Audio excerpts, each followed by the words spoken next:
to pick, man. Like, Yeah, go ahead. Is this over Luke Skywalker's characterization? Yes. Yeah, Mark Hamill hated that too. Yeah, it's just, you know, like I said in The Force Awakens, look, I love The Force Awakens. Like, even though I hated it at the first viewing, I watched it the second time and the third time, and I understood that the decision that they made.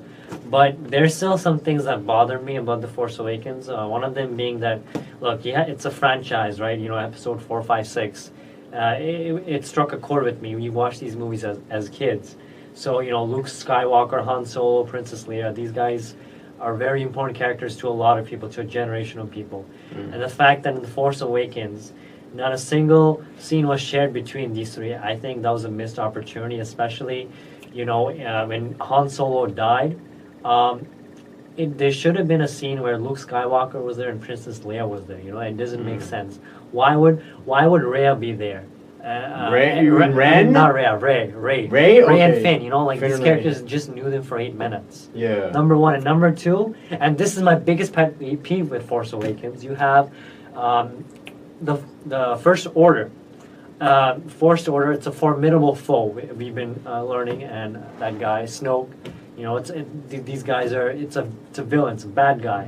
So you know, you would expect them to be like these crazy, you know, big bad guys. But the problem was with The Force Awakens was that you had someone like Rey. You know, no training at all. You know, she was in a planet. You know, a sand planet, and with no training at all, she's like, "Hey, I know the Force." And I somehow beat Kylo Ren, and to me, that makes absolutely no sense at all. No, it didn't. It didn't. What do you mean? What was it? She had no training at all. That doesn't make sense. That is true, yeah. But like, and I think it was just scratching the surface, though. It wasn't really saying. And here's the thing. That's the thing. I was like, okay, fine, I'm good with that. I forgave those problems. You know what? Yeah. What was his name? What's the guy? J.J. Abrams. You know, he set up a nice universe. You know, Snoke, Kylo Ren, you know, Rey. It's like, fine, all right, I'm giving him the chance. But then it goes to episode 9. I'm just like, wow. You mean episode 8? Episode 8, yeah. Episode 8, my bad. Why are you so ahead of everything? So ahead, yeah. They gave me the script, yeah, anyways. Okay, yeah. So I'm like, okay, fine, it's a nice universe. I'm like, I have all these questions I want answered. So you go to episode 8, I'm in episode 8, I'm like, okay, all these questions are going to be answered. But then after I watch episode 8, I'm just like, wow, really? You expect these questions to be answered, but instead the opposite happens. More questions are happening. You know? Like, you want to know who Rey's parents are, but you still don't know. You get a glimpse of who it is, but you still don't know who Rey's parents are. And secondly, Snoke. You know, as much as, you know, the prequels get a lot of hate. I heard Snoke wasn't the best in this movie, or like he was a Marvel villain. He was a Yeah. Marvel villain. Let me tell you. Oh. Yeah. Like, as much, you know, the prequels can get hate as much as they want, but at least, you know, we got a nice Anakin Skywalker and the origin story of Darth Sidious, you know. Yeah. But, again, we didn't get that because, you know, spoiler happens in episode 8, and now we're not going to get that chance. You know, that's just... my friend was telling me that, like, well, actually, two of my friends, one of them said, like, this movie was filled with a lot of missed opportunities. Like, yeah, you can say that. I mean, here's my thing, because, like, is this non-spoiler? I don't mind spoilers. Yeah, just go ahead. Go for it. Okay, so basically, if we're going to discuss Mark Hamill's comments on his characterization in The Last Jedi, he said that he was having some fundamental differences between his interpretation of the character There we go. and Rian Johnson's interpretation. And the example he used was the fact that after the Jedi School was burnt down, Mark Hamill believes that Luke Skywalker would have tried to take a year to try to rebuild and try to get everything back together instead of just going off on his own. So with that, I think what Ryan should have done is show Luke doing that, trying to rebuild, trying to find Wait, did they explain why he left, isolated himself all those years? They do. They did, but they don't do a good job explaining it, you know? Yeah, like, I mean, there's a lot because, of like, things unanswered. Yeah, because like him like going off on his own, like I personally don't have an It issue. doesn't feel like a Jedi, you know. You know, this is one of the most optimistic Jedi. This Well, was I think what they're trying to do is that he believed in it, but then after experience and tragedy, he started questioning it, which I think is a very interesting direction to take the character. But I do think that it would have been better if they did what Mark Hamill suggested, and like show him trying to like find the surviving students and try to rebuild, and then it shows him losing that hope and losing and questioning everything instead of just jumping from A to C. But here's my thing, though. I totally agree with what you're saying, but one of the things that you know, I have a pet peeve with is like, you know, this is Luke Skywalker we're talking about. You know, like he was able to talk to Darth Vader, his father, someone that was able to murder millions of people, and yet he was still finding a way to look into that and still somehow say, you know what, despite that, I still believe in you. You know, like he was able to look into that, you know, overlook that. Yeah, you're right. And yet this is the same guy, even despite that hope. So you're telling me this is the same guy that is willing to murder his own nephew? But even then, I'm like, okay, fine. You know what? All right, fine. I'll overlook that. But that's my biggest pet peeve with episode 8 is the fact that, you remember with Arrow, certain episodes where you feel like some episodes are good, but it's like you're watching two different shows. Yeah. Right? So that's what I felt like with that's episode another thing 8. my friend said about this film. He said It's felt like like you're a big watching- disconnect from the other Yeah, films. it's like you're watching two different movies. Like, I felt like some scenes were completely unnecessary. You know, Rose is the most useless character. I'm just saying this right now. Yeah, I heard that's like another thing he said is that Finn and Rose have the worst plot line in the movie. I mean, it's like, why? You see Ray and Finn. I mean, what? I mean, okay, fine. Rose. What is her use? You see at the beginning, there's like a scene where a soldier sacrifices herself. So like, okay, fine. Establish a connection between that character and Rose. They don't even do that. It's just like, oh, I have this thing and blah blah blah. She just like, you just see her crying. You don't even. They don't even offer a backstory about her. But that's the other thing. They promised that this would be a story, like, you know, like Luke would have a bigger part. You know, Luke was pissed. Like in 2016, he said that. Luke or Mark Hamill? I mean, sorry, they're both the same person, right? More or less. Yeah, more or less. In a Comic-Con 2016, they're like, hey, I'm gonna be in Star Wars Force Awakens again, and then only to be like in the very last 30 seconds, you know. And they're like, okay, fine, I'm gonna be in the next movie, but no, like, I that's what I really felt like in Episode 8, like. He was in a lot of scenes, but I felt like he could have been in a lot more scenes, you know? His story could have been expanded more. Yeah. And another thing I wanted to discuss, what was your opinion on Ray's backstory, whatever they did show? What backstory? I think, yeah, you should probably ask that question when What backstory? we actually get it. Because, like, all they say, I mean, the parents, like, they're just, we can't sugarcoat it, man. no, they're just like, there was no backstory. no, the just film like a- describes them as just two hobos who sold her for booze money. Yeah.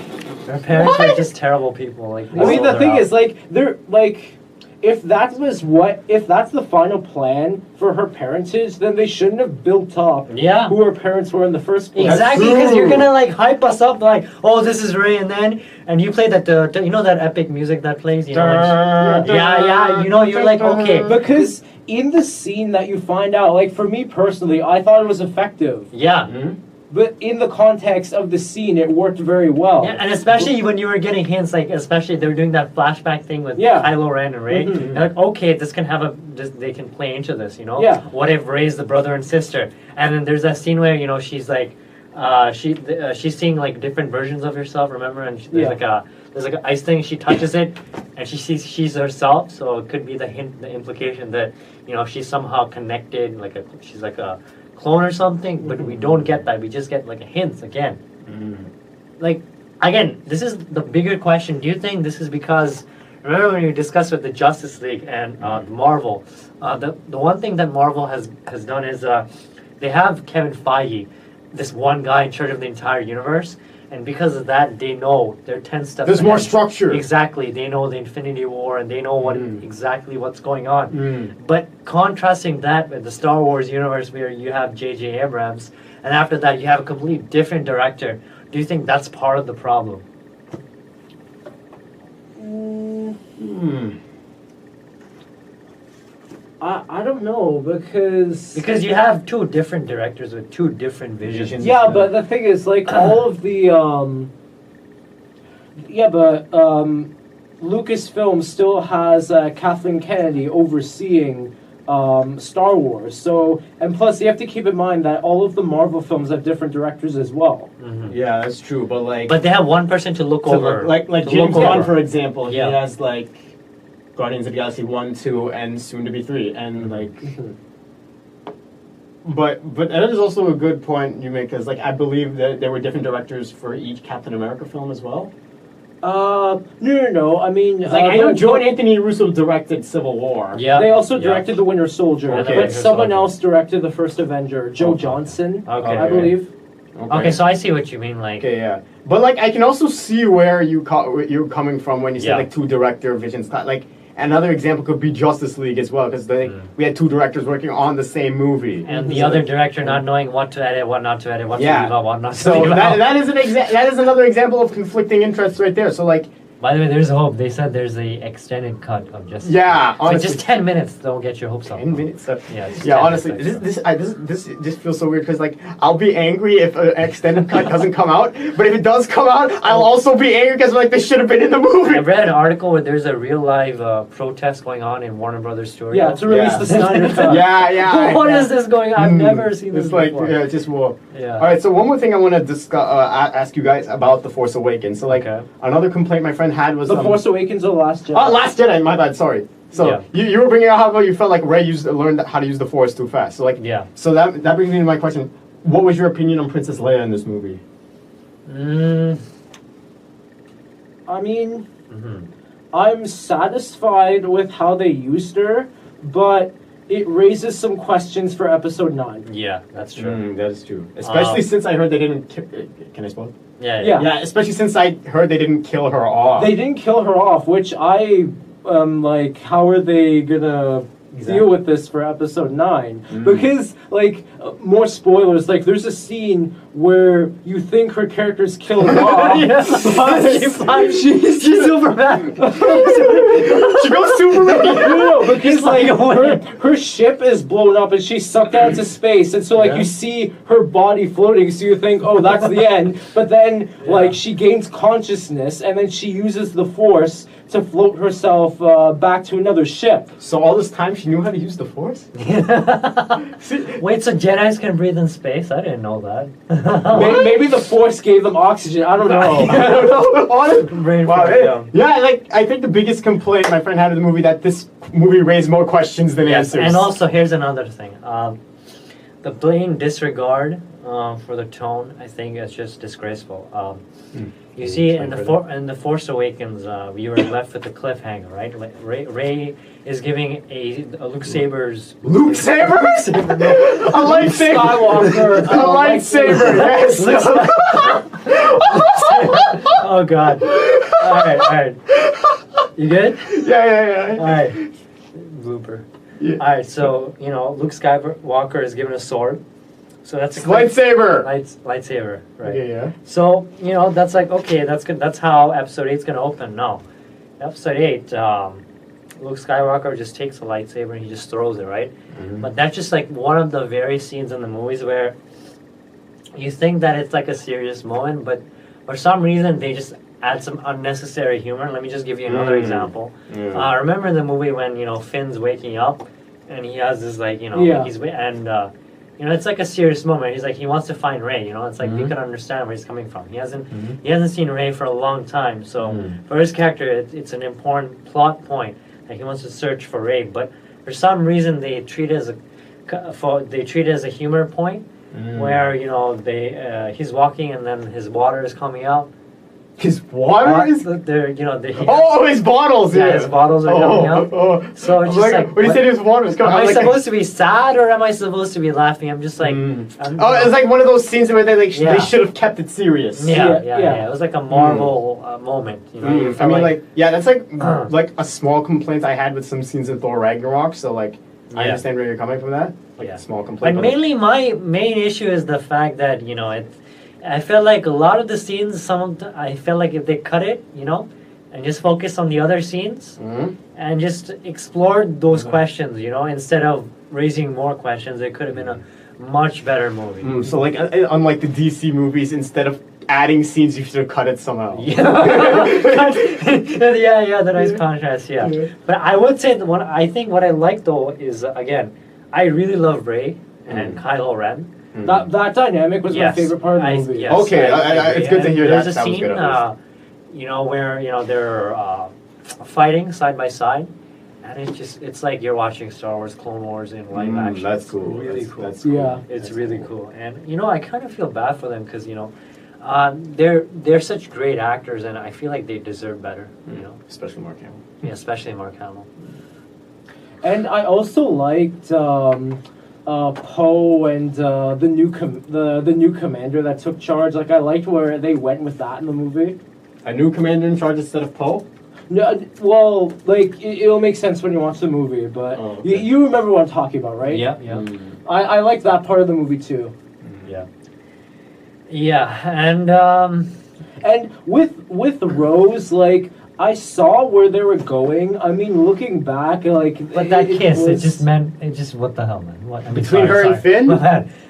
Yeah, kiss between Ray and Finn. It's just like her and Finn. I liked what they were trying to do, like with the whole necklace between her and her sister. Yeah. But I feel like they should have explore that a little bit more, like the cost of war and like what it's like to just be a person, because I kind of think that was what they were going, just what it's like to be a person, a human being in this giant war. It's Disney, and man. The same thing with Hulk and Scarlet Witch. I mean, not Scarlet Witch.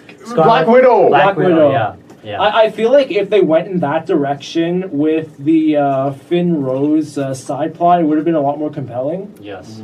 Yes. Yeah. Okay. Remember in Captain America, the Winter Soldier, where Captain America and what is it, Black Widow? Yeah. Oh shit. Sorry. Hey, come on, we're on air. Yeah, we're on air. Well, it's us though. Bro, turn that down. Yeah, sorry. Okay. That was an accident. Yeah. So again, like, just using that as a parallel, see how Black Widow and Captain America served as a better couple. Yeah. That the same thing is here as well. Yeah. With that being said, I just want to play a small clip showing Mark Hamill's dissatisfaction with his character.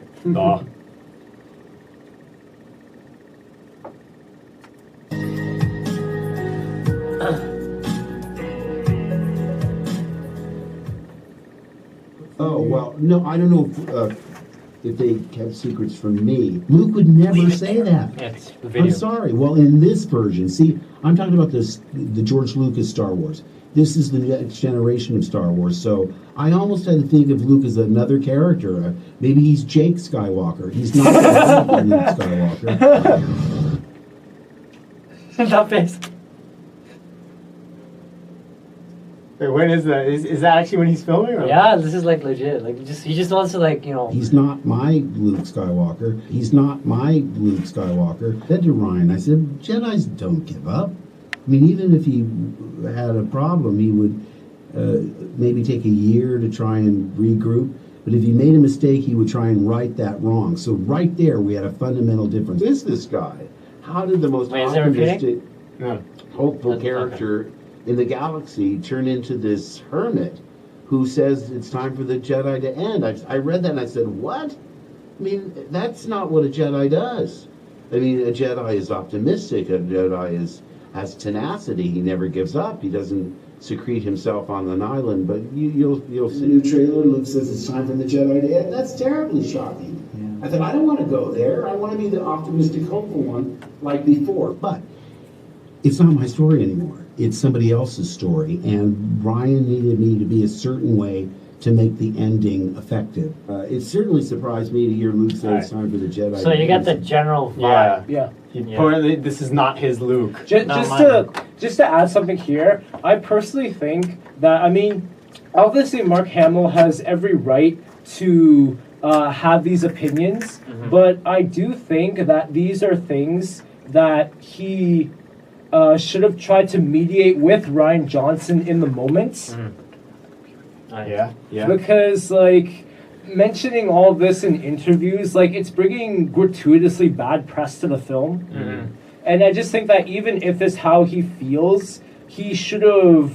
I mean, I'm sure he did mention this to Ryan, but I just think that him and Ryan should have tried to come to a happy medium, so that he wouldn't have to, like, talk about it now when he's trying to promote the film. That's an interesting point you bring, but do you think maybe another reason is, like,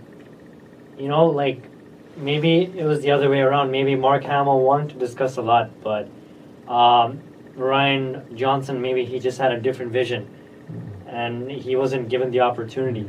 Yeah, what do we know about, like, did Mark Hamill actually discuss anything? Do we know if Mark Hamill actually discussed anything with Rian Johnson? I mean, it's all up for speculation, but the fact that, you have, if Mark Hamill is able to speak the way he is right now on YouTube, you could sense that there was definitely a bit of tension between him and the studios. Yeah. Okay. But the thing is, like, all the press that was going on through, like, production, post-production was, like, you didn't hear anything about tensions between the director and any of the actors. So I don't, like, I mean, there would have been tension, obviously, but I don't think it would have evolved to, like, all the stuff that we hear about on some other films. Okay. Yeah, you're right. Well, any final thoughts? I'm a little less motivated to watch the movie. But You should still watch it, because I it. liked It's it. entertaining. Yeah, it's an entertaining movie. Okay. I mean, hey, Man of Steel was like a polarizing movie, but Yeah. it had I some. liked It was an entertaining movie, and I liked Watchmen it. was polarizing. Yeah. Watchmen was boring. Yeah, I mean, Okay, well, I'll give it a chance. okay. Think about this: Arrow season 4, horrible, right? Season 3 was also. I mean, wait. No, other way around. Okay. Other But way, like, season 3 was. I think I like season 4 a bit more. okay. Like, Okay. Terminator 1, Terminator 1, 2, excellent, right? Okay, Terminator yeah. 3, we're not counting it, Mm. right? So I think the X-Men trilogy is actually better. Okay, yeah, for so- example. Terminator 4, we're also not counting it. Exactly. Terminator 5, we're Exactly. also not counting Okay. it. The Genesis is just exactly. like- So my point is, just Erase because it we from memory. don't like a certain movie, that doesn't mean we don't absolutely hate it. It means we're gonna watch it, and with our hope that hopefully the next episode it's gonna be better. We're watching it and saying, hey, this is our money, we're giving it to you. Now fix all the things that you did wrong. Otherwise, we're gonna boycott it, like we did the Oscars. The guy.